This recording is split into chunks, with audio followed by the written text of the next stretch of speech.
Hey everybody, let's take a look at chapter 12, restructuring organizations. So now we're going to actually change how the organization is laid out in terms of reporting relationships and functions and all sorts of different things.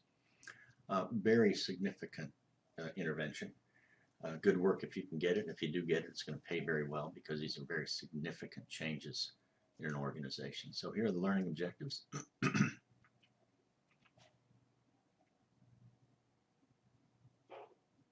So we're going to talk a little bit about how organizations are structured, what downsizing is, what reengineering is. So what are the things that influence how an organization is designed? So we talked, I think, of last chapter I was talking about restaurants. You've probably seen the bar rescue segment by now.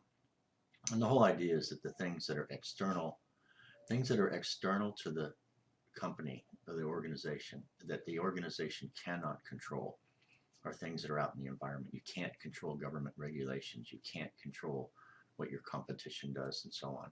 So the environment that you're in has something to do with how you're structured. There's a different type of structure for a McDonald's than there is for an upscale restaurant at the Hyatt Regency in New York City. They do the same things. In essence, they both serve food, but the type of food, the way the food is sold, the environment that you feel if you go into McDonald's versus Hyatt Regency is certainly different. The size of the organization can affect how it's designed. One single mom and pop restaurant compared to a McDonald's chain globally is certainly going to be far less complex than a large organization like McDonald's globally. Strategy is how we do what we do to sell our wares and sell our services and goods and make money. And of course, technology is not only information technology, computers, but all the other kinds of technology. So, in a restaurant, does it mean we have the latest and greatest ovens and grills and all of the point of service technology for responding to payments and so on. So a lot of things affect the design of the organization. The one that you're probably most familiar with most of the time, in most of the organizations I've visited, it's what we call a functional or a structure. So you've got the one person who is at the top of the organization, and these people are the vice presidents of research, manufacturing, and so on, and they all report to this person. So this person tells these people what to do in a sense, or has power or authority over those people. They didn't necessarily tell the people what to do, but I guess in some cases. Here are some advantages and disadvantages of the functional structure. If you want, you can stop the presentation here and read these. I'm not going to go through each one, but clearly there are some advantages and disadvantages with going with a functional structure. Here's a divisional structure. So let's say Apple. So you take Apple, and president of Apple, of course, Steve Jobs is gone now, but let's say, think about him, and he was in this place, president or CEO, and then this product A, oops, get back here. Where did I go? There it goes. Project A, whatever that might. Let's say this is an iPhone. So for iPhones, down here, there's somebody who's the manager of sales, the manager of manufacturing, the manager of research. Of course, this is pretty basic.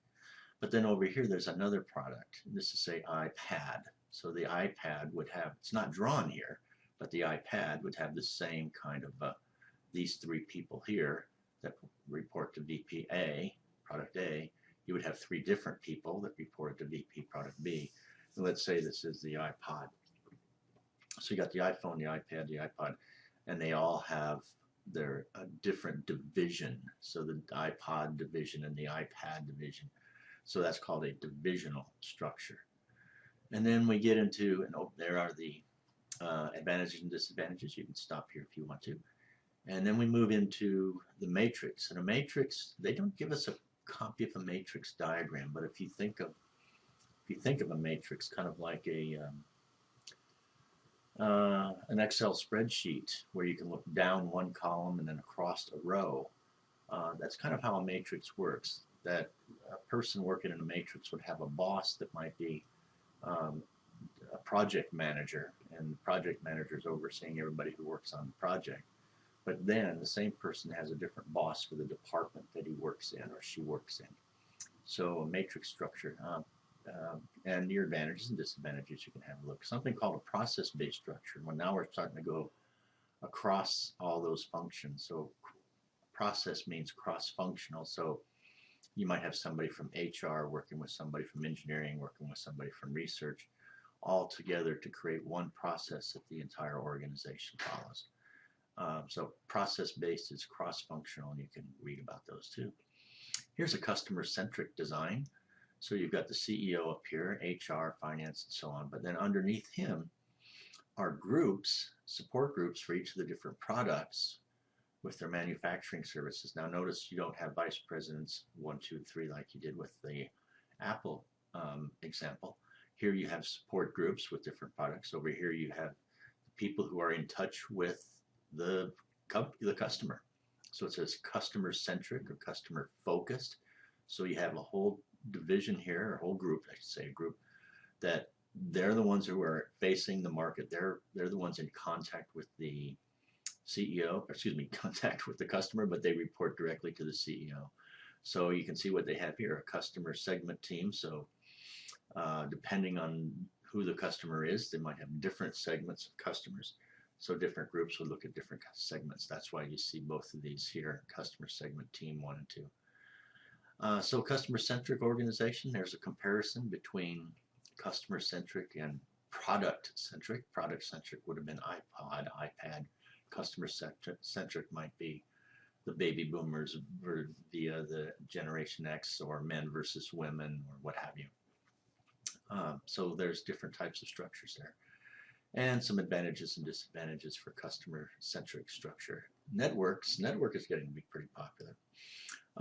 You can think of an organization, the types of organizations that work with different types of organizations. So in our network, here's a broker organization, somebody who maybe sells or brokers out a product. So if they get something from a designer, they get something, they take the design, they take the information, the product as designed, they take it to the producer produces it, they get the supplies they need for the producer to produce it, and they get a distributor.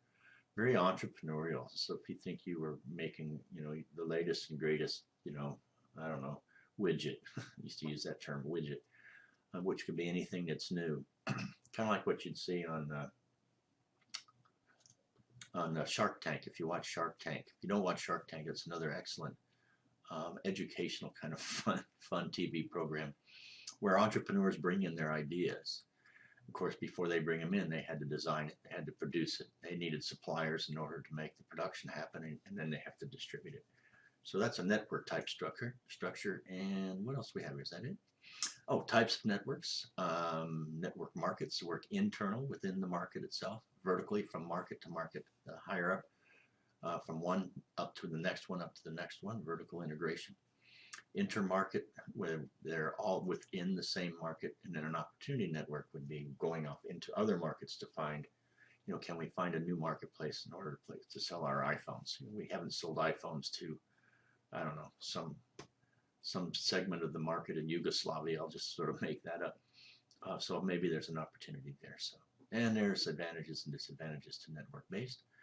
Talk a little bit about downsizing. Most people know what downsizing is. It's changing the strategy of the organization. So, whatever's happening, who knows why, but the board of directors are usually people at the top say, we have to get smaller, or because of the changes that we're making, we don't need as many people.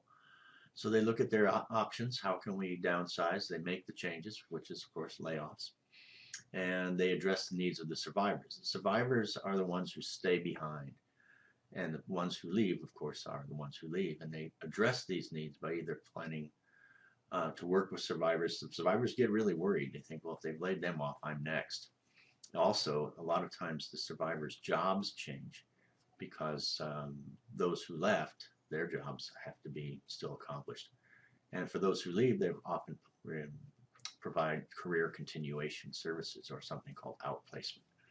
And then, of course, the next thing they do is follow through with the growth plans. Different types of tactics for downsizing. Sometimes you hear it called workforce reduction, organization redesign, systemic redesign. And there are different characteristics and examples of how. There's our retirement, buyout, layoffs in the right-hand column at the top. When you redesign an organization, you might completely let go of an entire department. Say, we don't need that particular department anymore, but we're going to create a new one.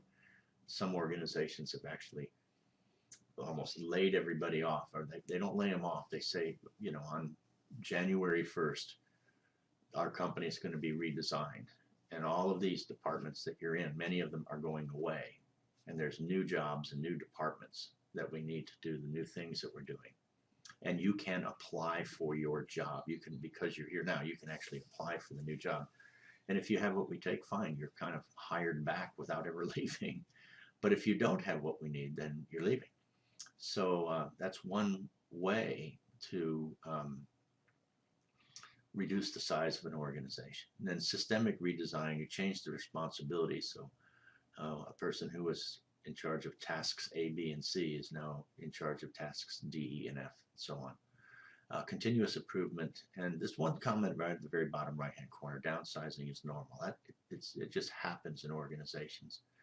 It's just like kind of doing a tune-up, if you will, and you say, you know, we got a little bit excess fat here, we need to eliminate it, we need to hire new, and we need to replace some. Re-engineering process, you probably heard that term before, re-engineering. Prepare the organization, and you're trying to figure out, based on our strategy and what it is that we're trying to do right here, how do we think about, or how do we rethink the way that work gets done? And this is where we start changing the processes that we use to get things done. New performance objectives, new design processes. How can we design a car for an American manufacturer? How can we design a car to compete well with Hyundai or some of the Asian car manufacturers? How can we compete better with some of the manufacturers and products and services from all over the world? And we might have to restructure our organization around the new business that we want to create. Characteristics of re-engineered organizations, you could take a look at them. Pretty interesting.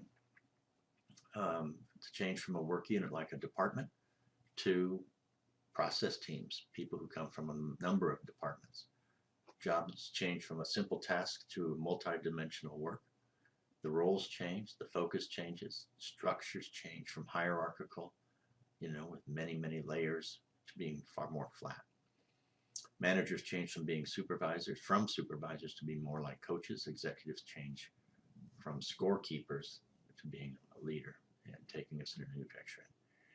And that's it. So I hope you enjoyed that kind of overview of restructuring, and we will see you in the threads, folks.